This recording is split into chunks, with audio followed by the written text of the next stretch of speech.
fogueira iaiá, pula fogueira ioiô. É com essa frase linda, maravilhosa, super emblemática e motivacional que eu vou começar a nossa videoaula de hoje, em todo espírito possível da festa junina, julina, agostina, tramontina, liverina, que tiver no meu, no seu, no nosso coraçãozinho. Fica esperto, pega a sua apostila e vem comigo, porque hoje, na nossa videoaula dessa semana, eu vou aqui trabalhar com vocês rapidamente aquilo que nós já fizemos nas lives, para você que perdeu ou que tem um pouquinho de dúvida sobre alguma coisa que a gente já trabalhou. Então, antes da gente começar, eu quero só deixar um recado, se você ainda não sabe, vai saber agora. Nós estamos recebendo com muito carinho um querido colega que está se formando como professor de História agora e só falta o estágio supervisionado. Então, por isso, ele vai ficar até o final do ano com a gente, acompanhando nossas lives, as nossas aulas e as nossas atividades, tudo bem? Então, recebam ele com muito carinho. Novamente, o nome dele é o Emerson, tá bom? Vamos lá. Para que você que perdeu a aula do dia 25, na nossa live do dia 25, é muito importante você participar da live, porque a gente tem conteúdo, a gente tem atividade, e aí o seu aprendizado fica mais rico, e também acompanhar as nossas videoaulas. Vamos lá, aqui na página 11, tá falando sobre conjuração baiana. Se você não pegou a sua apostila, dá um pause nesse vídeo, corre lá e pega, tá bom? Olha só, a gente está falando de conjuração baiana, que foi um outro movimento de reivindicação, aí, uma outra revolta que teve na metrópole, metrópole não, que teve aqui no Brasil contra a metrópole.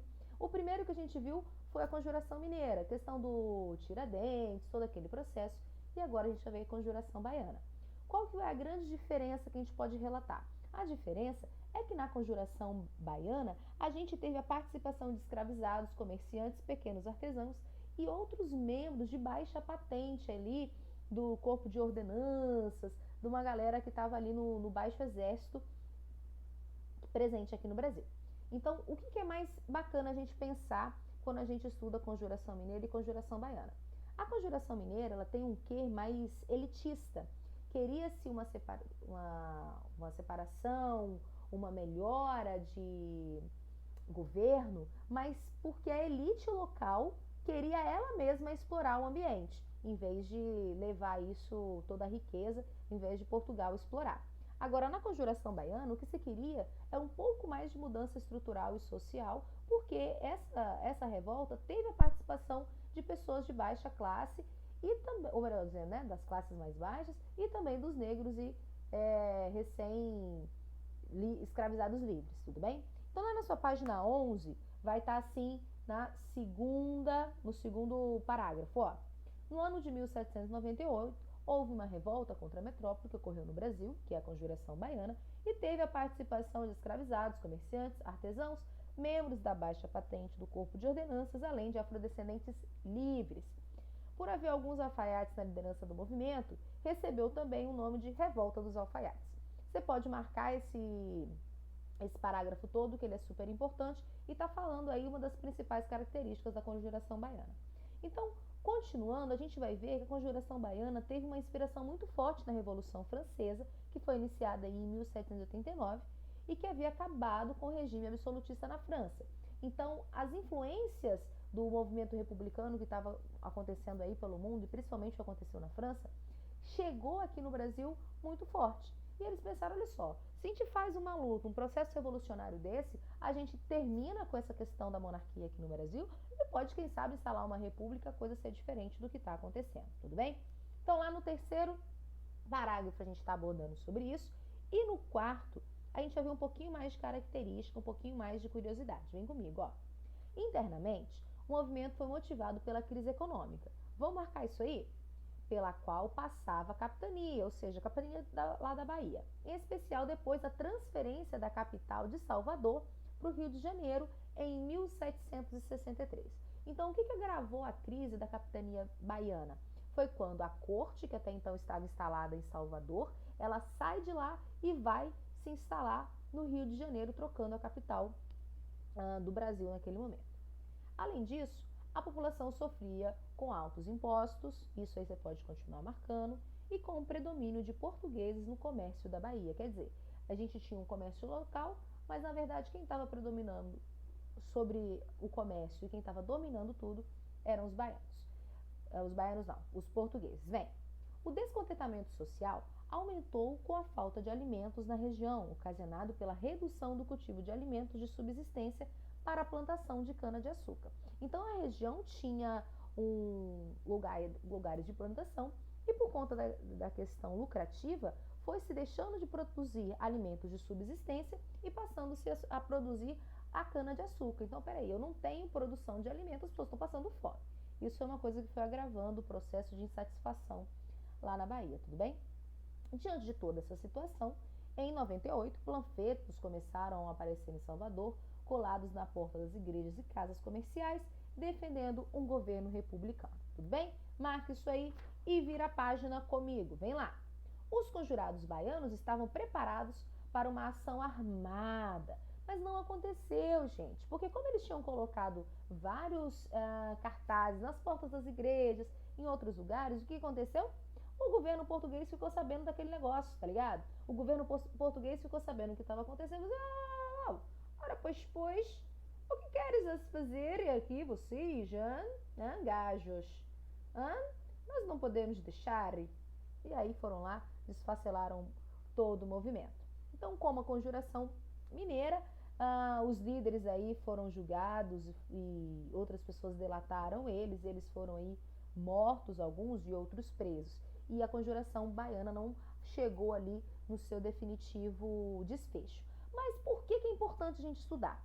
Porque é aquele ditado, gente, água mole em pedra dura, tanto bate até que fura.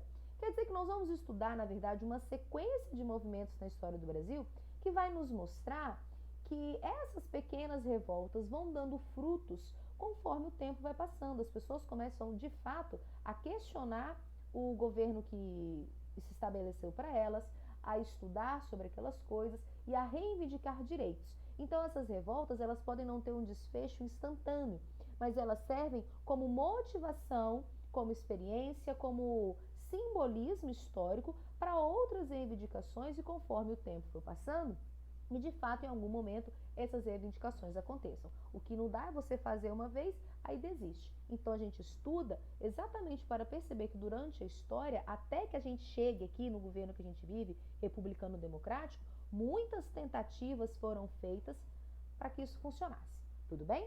Então essa aí foi a live do dia 25/6. Já na live do dia 2, a gente tratou de 2 assuntos em 2 momentos da nossa aula.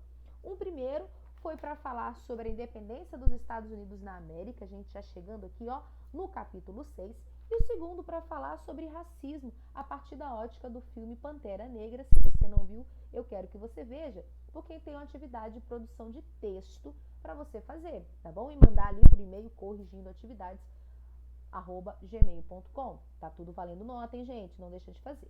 Então, em primeiro momento, a gente foi lá na página 15 e marcamos o seguinte, quando a gente onde está escrito as 13 colônias e o comércio triangular.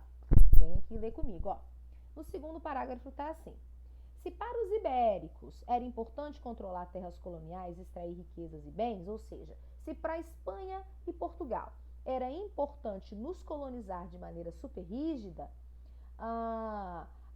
nas 13 colônias a situação foi bem diferente de maneira geral, porque a Inglaterra, que foi o país metrópole que colonizou os Estados Unidos, eles tinham ali em primeiro momento uma relação de liberdade com os Estados Unidos, permitindo que essa colônia, que era a Nova Inglaterra, fizesse comércio até com outros lugares. Eles tinham ali o pacto colonial, mas não era tão rígido como acontecia aqui no Brasil e em outros países que foram colonizados também pela Espanha, tudo bem? Então você vai virar a página e vem comigo assim na página 16, olha só.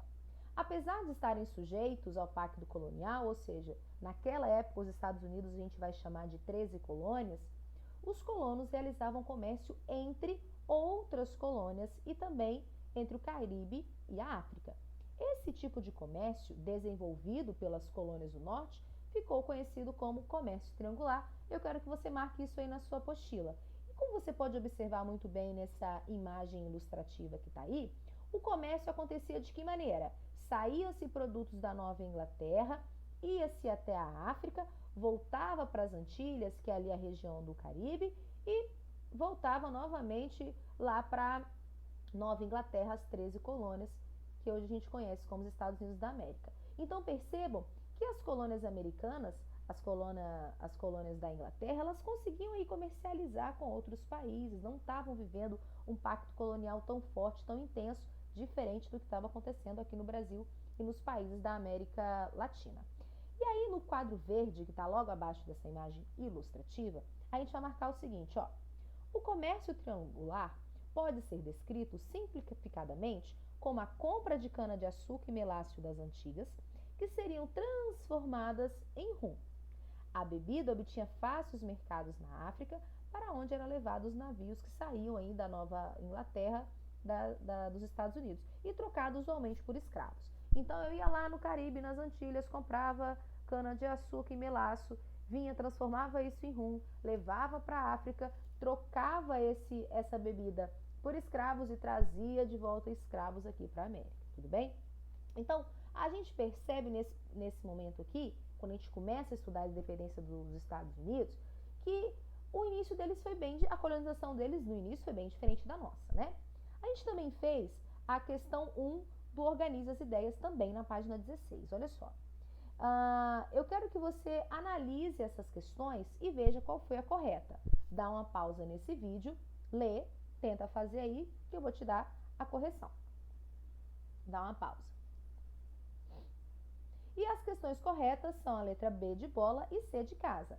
O nome comércio triangular deriva do fato de que envolvia 3 pontos do Atlântico, as Antilhas, a África e a América do Norte.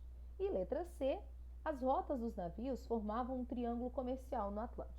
Então, olha só, meus amores, vira a página na página 17, vamos continuar que tem coisa importante, ó. No segundo parágrafo, eu quero que você marque o seguinte. Contudo, desde o fim do século XVII, a Inglaterra se envolveu numa série de conflitos na Europa, que exigiram do governo inglês mais dinheiro para a manutenção dos exércitos e para que ela ganhasse essas guerras.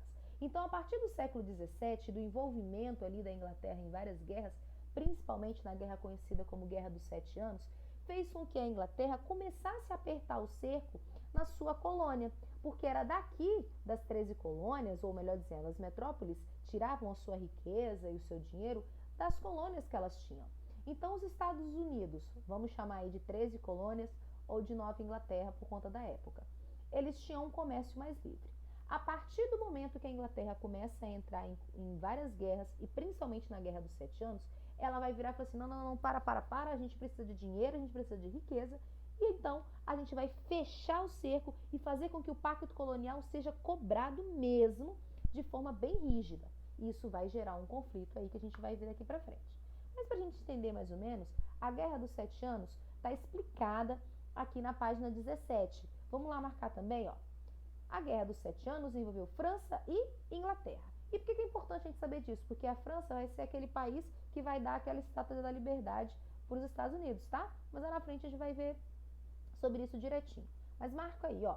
Foi uma disputa, tá na segunda linha, por territórios entre as potências europeias no período no próprio continente, na América, na África e na Ásia. Aí lá no terceiro parágrafo tá assim, ó. A Inglaterra saiu vencedora e tomou terras americanas, que anteriormente pertenciam à França. Então, quer dizer, a gente tem todo um movimento ali, uma guerra que durou muito tempo, uma coisa muito cansativa, e o que acontece? A gente, nesse processo, teve que o pacto colonial passou a ser mais cobrado, ser mais rígido. Lá no final da página 17, eu também quero que você marque o último parágrafo, que diz o seguinte: esse contexto levou a metrópole a exigir das 13 colônias o cumprimento do pacto colonial, além de aumentar os impostos. As imposições metropolitanas para o cumprimento desse pacto aumentaram o descontentamento no território colonial. Então, meus amores, a gente ficou por aqui, e o que eu quero que você, então, deixe guardadinho aí no seu coração é que nesse processo da independência americana, a gente já vê que foi super diferente do que aconteceu aqui no Brasil, e que, em primeiro momento, a Inglaterra era muito mais tranquila em relação a como ela cobrava o pacto colonial, e depois, conforme a Guerra dos 7 Anos aconteceu e outros conflitos, ela passou a cobrar mais impostos e a ser mais rígida com esse pacto. E aí, na nossa próxima live, nas nossas próximas videoaulas, nós vamos debater mais sobre isso, tá bom? Um beijo, fica com Deus, tchau, tchau, até a próxima, e pula a fogueira, ia, ia, ihu! Pula fogueira, ioiô, vem. Cuidado para não se queimar.